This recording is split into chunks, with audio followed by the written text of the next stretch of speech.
아무 일도 하지 않은 죄. 엄마, 오늘은 내가 하지도 않은 일 때문에 선생님께 야단 맞았어. 학교에서 돌아온 아이의 말에 엄마는 화가 났다. 항의하기 위해서 학교에 전화한 어머니에게 선생님이 말했다. 아이가 숙제를 전혀 하지 않았습니다. 때로는 해야 할 일을 하지 않은 것이 잘못일 때도 있다. 죄란 살인, 간음, 도둑질과 같이 해서는 안 될 일을 하는 것이 죄이기도 하지만 납세, 국방의 의무와 같이 해야 할 일을 하지 않은 것도 죄가 되기 때문이다. 하나님 앞에서 계명도 그러하다. 10계명에도 하지 말라는 법만 있는 것이 아니라 하라는 계명도 있기 때문이다. 존재조차 없었던 우리를 만드시고 평생에 필요한 모든 것을 공급해 주시며 생존케 하신 하나님 앞에 우리가 마땅히 해야 할 일들이 없겠는가? 창조주를 존중하고 공경하며 감사하는 것이 모든 것을 받고 누리며 살고 있는 피조물에게 마땅한 의무인 것이다. 그런데 하나님이 없는 것처럼 살아가며 하나님에 대해서 모르는 상태에서 지내거나 알려고 하지도 않는 것이 죄가 되지 않겠는가? 하지 않아야 할 일들을 하는 것도 죄가 되지만 분명한 것은 피조물로서 마땅히 해야 할 의무와 도리를 저버리는 것도 큰 죄가 된다는 것이다. 아무것도 하지 않는 것이 죄다. 그토록 많은 은혜를 받고 살아가고 있으면서 은혜에 대한 반응, 감사, 그리고 보답 없이 살아가고 있는 것이 바로 죄다. 받은 은혜가 많으면 많을수록 아무것도 하지 않은 것은 점점 큰 죄가 된다. 우리 모두에게는 전보다 더 일하고 희생하고 섬기며 살아가야 할 이유가 있다. 우리 모두 넘치는 은혜 속에서 하루하루 살아가고 있기 때문이다. 서도석 목사님의 단상, 아무 일도 하지 않는 죄이었습니다.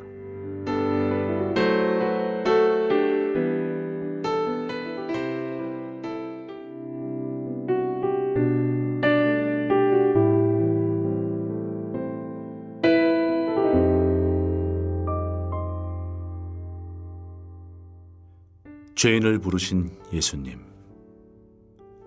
죄싹은 사망이다. 죄는 하나님으로부터 인간을 영원히 분리시킨다.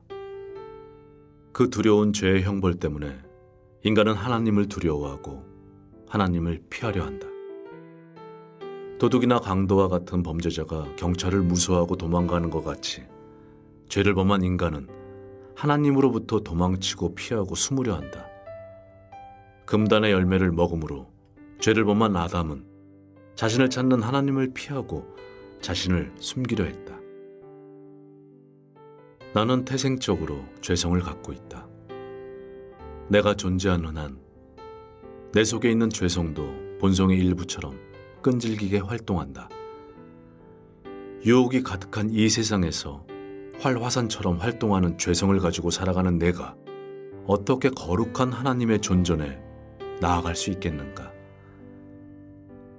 그래서 내게 구세주가 절대적으로 필요한 것이다. 예수님은 죄의 싹은 사막이라는 법적 문제를 자신의 십자가를 통해 완전하게 해결해 주신 구세주이시다. 이제 죄는 더는 하나님을 피해야 할 이유가 되지 않는다.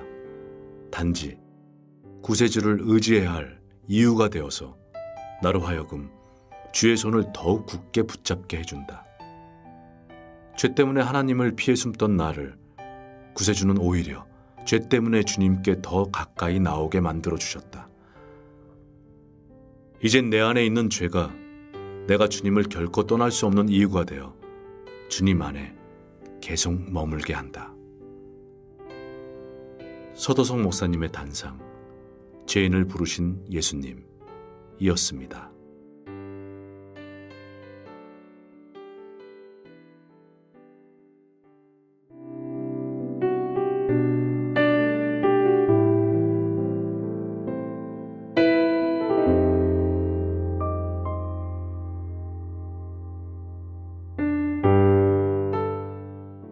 여름은 덥고 겨울은 춥다. 상당히 더워도 견딜만 하고 유별나게 추워도 견딜만하다. 하나님께서는 노아 홍수 이후에 땅이 있을 동안에는 추위와 더위와 여름과 겨울이 쉬지 않으리라 말씀하셨다. 우리가 이 땅에 살아가는 동안에는 어쩔 수 없이 더위와 추위를 겪게 된다. 하나님의 은혜는 이 모든 것을 감당할 만하게 주신다는 것이다. 인생이 이와 같다. 사노라면 기쁜 날과 슬픈 날이 있고 형통한 날에 이어 공고한 날도 온다. 끊임없이 밀려오는 파도처럼 한 문제가 해결되면 또 다른 시련이 찾아온다. 지금은 비록 형통하고 기쁜 날을 보내고 있지만 저편에서 슬그머니 다가오는 슬픔의 날들이 언뜻 보이기도 한다. 그러나 하나님의 은혜는 감당치 못할 상황을 허락지 않으시고 이 모든 것을 적당하게 조절하셨다. 지금까지 더위와 추위를 견디며 살아온 것처럼 앞으로의 날도 그럭저럭 견디며 살아가게 될 것이다. 중요한 것은 모든 것을 적당하게 조절하신 하나님의 손 안에 우리가 언제나 있다는 것이다. 은혜란 적당하게 조정된 범위 안에 우리가 있다는 것이다. 슬플 때나 고난 중에 있을 때에도 그 은혜로 주님께 감사할 뿐이다. 사람이 감당할 시험밖에는 너에게 당한 것이 없나니 오직 하나님은 미쁘사 너희가 감당치 못할 시험당함을 허락지 아니하시고 시험당할 즈음에 또한 피할 길을 내사 너희로 능히 감당하게 하시느니라. 고린도전서 10장 13절 말씀. 서도성 목사님의 단상 오차범위이었습니다.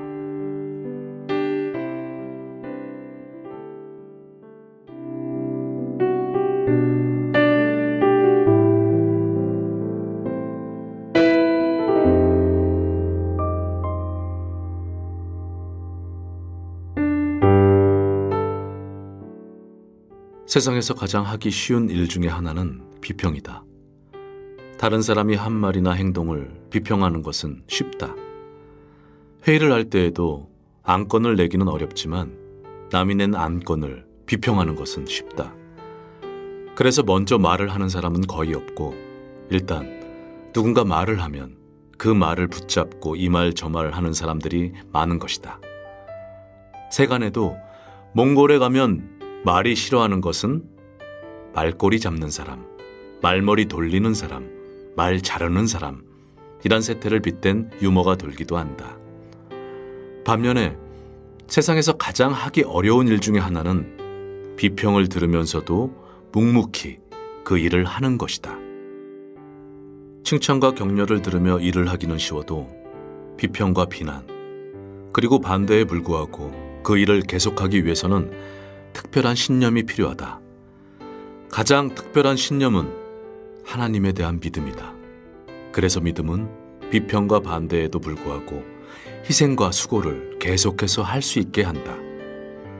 주님을 처음 만난 이후부터 지금까지 우리가 있어야 할 곳에 있고 해야 할 일을 계속해서 하고 있는 것은 이 믿음이 우리에게 있기 때문이다.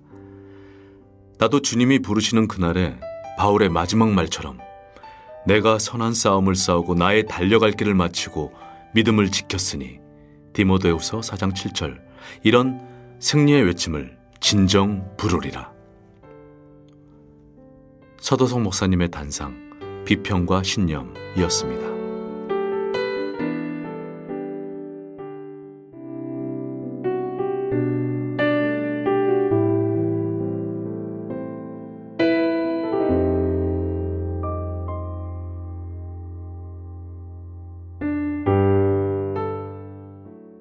제국주의로 인한 식민지 역사는 불행한 일이다. 그러나 하나님께서는 불행한 역사를 오히려 선교를 위한 길을 예비하는 것으로 사용하셨다. 로마의 유럽 정복과 통치를 통해서 초대교회의 복음이 급속도로 전파된 것처럼 남미 국가에 스페인어를 정착시키고 아프리카 땅에 영어와 프랑스어를 통용케 한 식민지 역사가 지금도 전도와 선교에 귀하게 사용되어지고 있다. 불행한 인간 역사를 선으로 바꾸시는 하나님의 섭리가 가득한 세상을 보면서 우리보다 먼저 선교지에서 일하고 계셨던 주님을 깨닫게 된다. 선교지 그곳에 주님은 오래전 먼저 와 계셨던 것이다. 우리가 가야 할 길을 예비하시고 우리보다 먼저 그곳에 계신 주님께서 우리를 지금 부르신다. 이것이 선교로 우리를 불러내시는 주님의 모습이다. 그는 너희 앞서 행하시며 장막 칠 곳을 찾으시고 밤에는 불로 낮에는 구름으로 너희의 행할 길을 지시한 자니라. 신명기 1장 33절 말씀. 서도성 목사님의 단상 먼저 행하시는 주님이었습니다.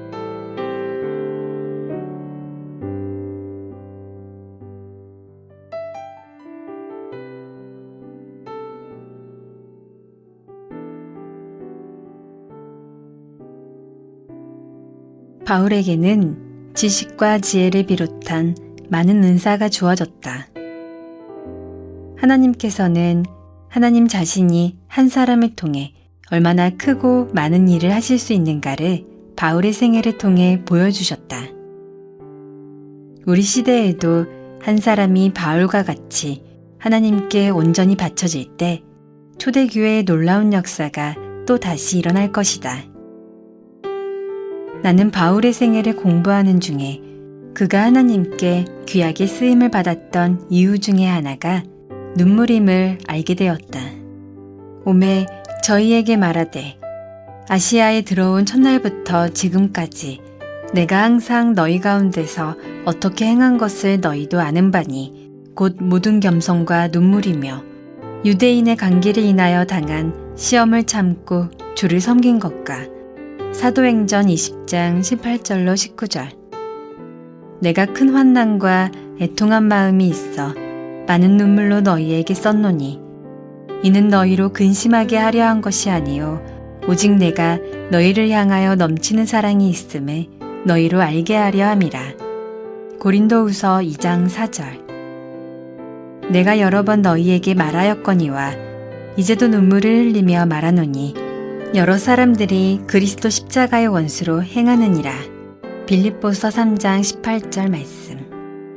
바울은 죄에 대한 경건한 슬픔이 있었고 교회에 대한 눈물로 표현된 사랑이 있었다. 예수님도 멸망할 예루살렘 앞에서 우셨고 죽은 나사로의 무덤 앞에서 눈물을 흘리셨다. 이것은 심판이 임박한 세상과 죽은 영혼에 대한 하나님의 사랑을 눈물로 드러내신 것이다. 이러한 예수님의 마음을 가진 전도자 바울도 동일하게 경건한 슬픔을 느끼며 전도자의 삶을 살았다. 우리 안에 계신 성령은 예수님과 그 본을 쫓은 바울이 지녔던 것과 같은 슬픔을 우리도 느끼게 만드신다. 이제는 더 이상 자기 연민이나 세상 때문에 울지 말고 성령을 따라 살아가면서 경건한 슬픔을 갖자. 그 슬픔이 크리스찬으로서 충성된 삶을 살아가게 하리라. 예레미야도 눈물이 선지자로 알려질 만큼 동족에 대한 사랑으로 인해 끝까지 눈물로 사역을 했다. 우리도 주변에 이뤄진 영혼에게 눈물과 함께 주님을 전하자. 그리스도의 마음을 갖고 있는 사람이 어찌 눈물 없이 전도할 수 있겠는가? 영원히 불못에서 슬피 울며 이를 갈고 몸부림칠 영혼 앞에서 어떻게 눈물 없이 말할 수 있겠는가? 벌거벗긴 수치와 함께 종이처럼 찢겨진 채 피 흘리신 구주를 어떻게 눈물 없이 전할 수 있겠는가? 성령을 따라 울며 구주를 눈물로 전하자. 서도석 목사님의 단상 바울의 본을 찾아 였습니다.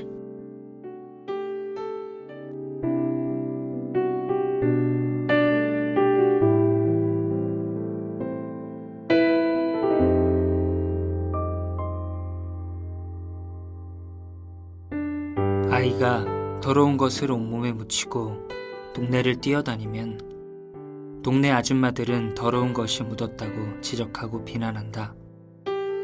그러나 아이의 어머니는 비록 더럽게 다니는 아이를 야단은 칠지라도 아이를 끌어안고 또 다른 손으론 자신의 손수건이나 치맛자락으로 더러운 것을 닦아내준다. 동네 아줌마는 지적만 하지만 어머니는 아이를 야단만 치지 않고 더러운 것을 직접 닦아내준다. 이와 같이 우리가 혹 다른 성도의 잘못을 볼 때 동네 아줌마처럼 비난만 할 것이 아니라 한 손으로 직접 더러운 것을 닦아주도록 하자. 엄마가 품에 안고 더러운 것을 닦아주는 아이가 엄마의 사랑을 느끼듯이 그 성도도 자신을 닦아주는 손길에서 중심에 있는 주님의 사랑을 깨닫게 될 것이다. 서도성 목사님의 단상, 진정한 사랑이었습니다.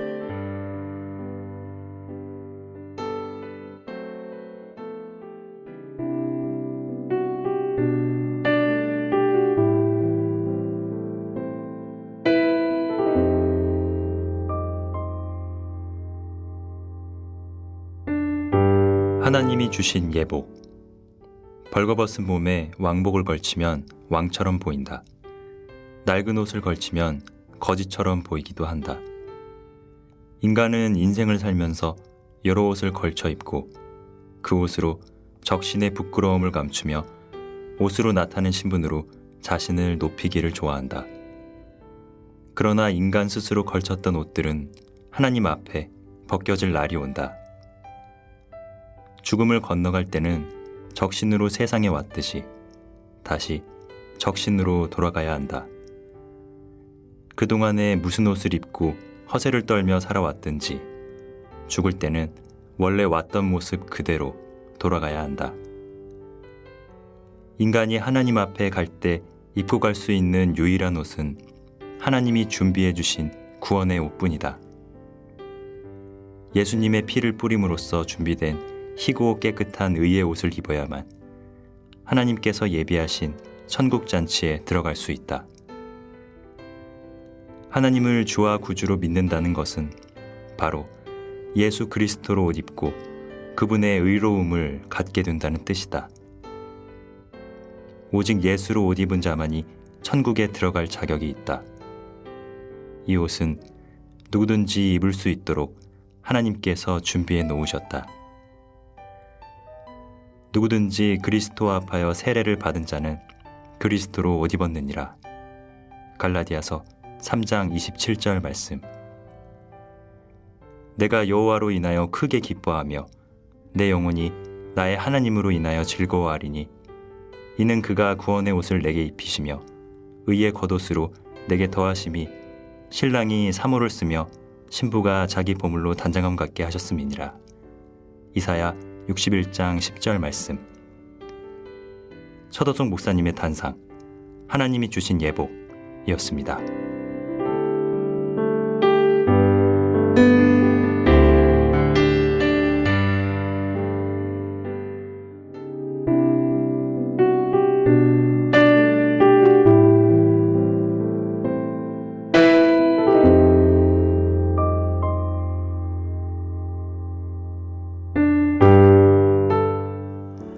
한국 동란 6.25 전쟁 당시의 사상자를 보면 군인보다는 민간인이 더 많이 죽거나 다쳤다. 이것은 얼핏 생각하면 의외의 결과이다. 전쟁의 일선에 있는 군인보다 왜 민간인이 더 많이 죽은 것일까? 그것은 군인은 무장되어 있고 주로 혼자 있기보다는 화력이 집중된 부대의 형태로 모여 지내있기 때문이다. 영적인 전쟁터에서의 상황도 이와 같다. 성도는 군인처럼 영적 전선의 일선에 있다. 따라서 성도는 말씀으로 무장되어야 하며 화력을 집중시키는 부대처럼 모임을 통해 움직여야 한다. 이로 인해 자신의 생명을 오히려 더 보호할 수 있게 된다. 군인의 신분을 벗어버리고 민간인처럼 비무장으로 떠들면 영적 전쟁에 희생자가 되고 말 것이다. 서도성 목사님의 단상, 전쟁 기록을 보며 이었습니다.